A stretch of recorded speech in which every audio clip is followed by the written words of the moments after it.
For the love of God, stop telling people you're 100% disabled. Hey, I am Chuck the Bureaucrat, and recently I was having a conversation with one of you who was having some trouble getting hired. And I want to share what I learned so that the rest of you don't make similar mistakes. The short version is, well, number one, civilians with no military experience frequently misinterpret what it means to have a VA disability rating. In a second, I'm going to show you that there are literally dozens of state and federal programs that define what it means to be a disabled person.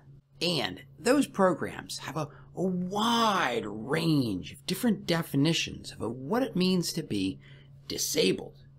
And, probably more importantly, the definition of a VA disability is it's a pretty low bar compared to those other definitions.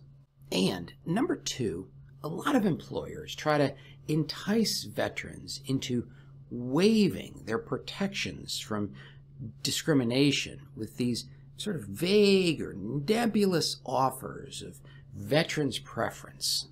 All right, time to get started because, believe it or not, this is not a new problem. Back in 1991, right after the Americans with Disabilities Act was signed into law, the Department of Health and Human Services published a report noting that there were at least 19 federal programs designed to support individuals with disabilities. And not only did each and every one of those programs have their own definition for what it meant to be disabled, but in some cases, there wasn't a federal definition at all. Instead, the program left that definition up to the states, and you shouldn't be surprised at all that different states had different definitions. In the interest of preserving my sanity, I am not going to review each and every one of these programs. Instead, I want to start by looking at the definition of a disabled veteran.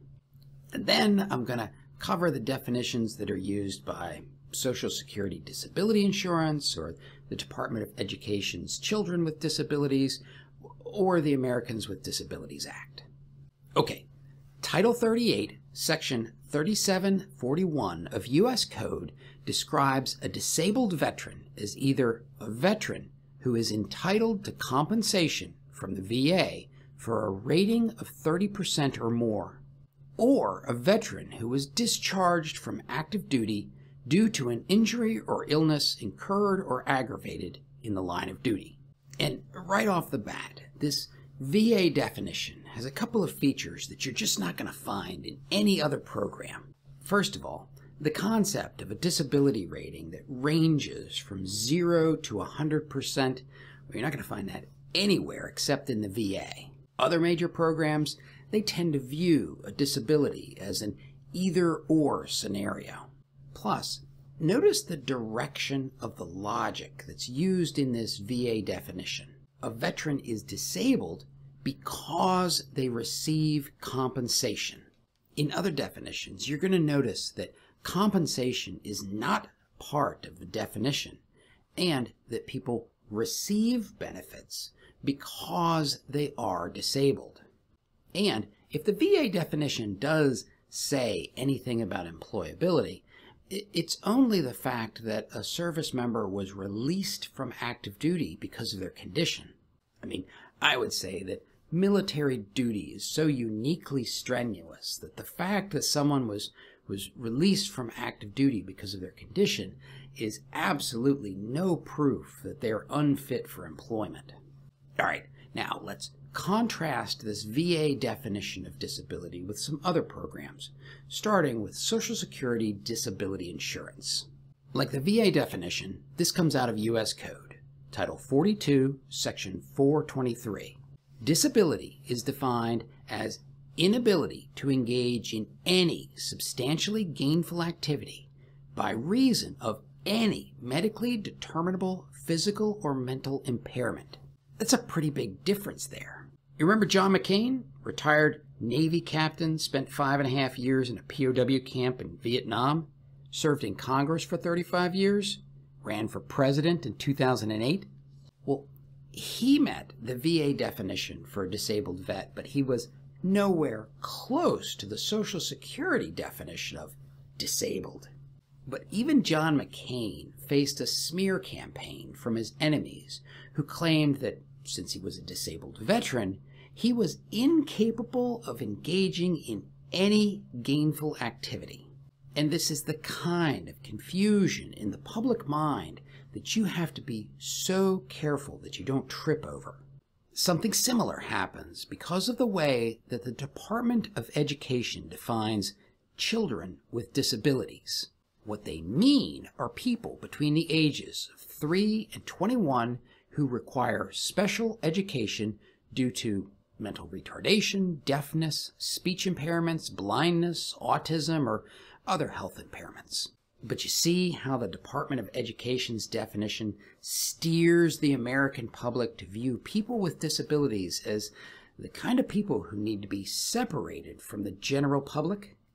The entire education system, to include anybody who has been a student in that system, assumes that if a child with disabilities is a person who requires special education just to achieve basic self-sufficiency, then the same thing must be true of veterans with disabilities, which is insane when you consider that something as common and routine as melanoma is a presumptive condition under the PACT Act. I mean, melanoma is no joke, but at the same time, it is not a substantial handicap to employment.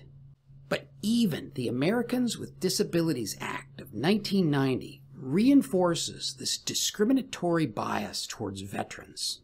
And you know what's ironic? The official title of this act is an act to establish a clear and comprehensive prohibition of discrimination on the basis of disability. The Anti-Deficiency Act defines a disability as a physical or mental impairment that substantially limits one or more of the major life activities of an individual. Those major life activities include breathing, walking, talking, hearing, seeing, sleeping, caring for oneself, and working. Great. Just imagine some hiring manager at a major corporation doing their Americans with Disability Act training, and they get reminded that if somebody says they have a disability, they can't even take care of themselves. So please, do not open a conversation with a non-military person by saying something like, "Nice to meet you. I have a 90% disability rating." They are not going to understand what that means, and they are going to assume that you are far more broken than you really are. Oh, and on that point, I know what Airborne Master Sergeant means when he says, "I'm broken." Inside the military, it's essentially slang for, "Gee, I'm not 22 anymore." But to somebody outside the military who doesn't understand the impacts on the human body of falling out of an aircraft 57 times during a career, they don't hear, "Oh, my knees, oh, my back, oh, my shoulder." What they hear is, and then there's this whole issue of veterans' preference. Under the Americans with Disabilities Act, employers cannot discriminate against someone based off of a disability. And further, employers are prohibited from making inquiries into the nature or severity of a person's disability. There are some minor loopholes, but any inquiry that does get made has to be job-related and it has to be consistently applied across the business. But at a lot of organizations, they offer some sort of preference for veterans or particularly disabled veterans. That is, public companies and even the government will solicit disclosure of your status as a disabled veteran. And, well, I guarantee you that their legal departments have scrubbed any indication of discrimination from their written policies. What do you think's going through the heads of the hiring board when they start asking questions about your VA disability? In fact, that was the crux of the conversation I had with one of you that I mentioned at the beginning of this video. He had been putting his VA disability in his resume, and during interviews he had been bringing up the topic and talking about it. He had been cheerfully checking boxes on application forms to make sure that everybody knew he had a VA disability. And even though he was getting interviews, he was not getting job offers. So his plan was to purge any mention of disability from any of his documentation. Can't say I blame him. He might be right for his situation, but I would suggest that you do your own assessment, and then it would go, well, something like this. Number one, how likely is it that the people interviewing you understand that there is a difference between a VA disability and a person's with disabilities? If you're applying for a job at a major command headquarters and the hiring panel is full of DoD civilians who are former military, well, there's a pretty good chance that they understand the difference. But if you're applying for a job at the local manufacturing plant, proceed with caution. Number two, if the topic of disability does come up, I would gently push them back towards the Americans with Disabilities Act language. I don't have a disability covered by the ADA. Is there something about this job that allows you to ask these questions? And number three, if it does become known that you have a disability, or especially if they start making comments that assume you have a disability, I might be more blunt. You know there's a distinct difference between a disabled veteran and a person with disabilities, right? And you understand the consequences of making decisions as if they were the same thing, right? Probably not the best approach, but if you've got a better idea, let me know. But my point at the beginning of this video still stands. Stop voluntarily telling people that you have a 100% permanent and total disability. Or at least be careful about who you tell. It ain't none of their business. You have a right not to tell them, and even if you do tell them, the odds are they're just not going to understand. And now, if you want to understand more about how VA ratings are calculated, watch this video.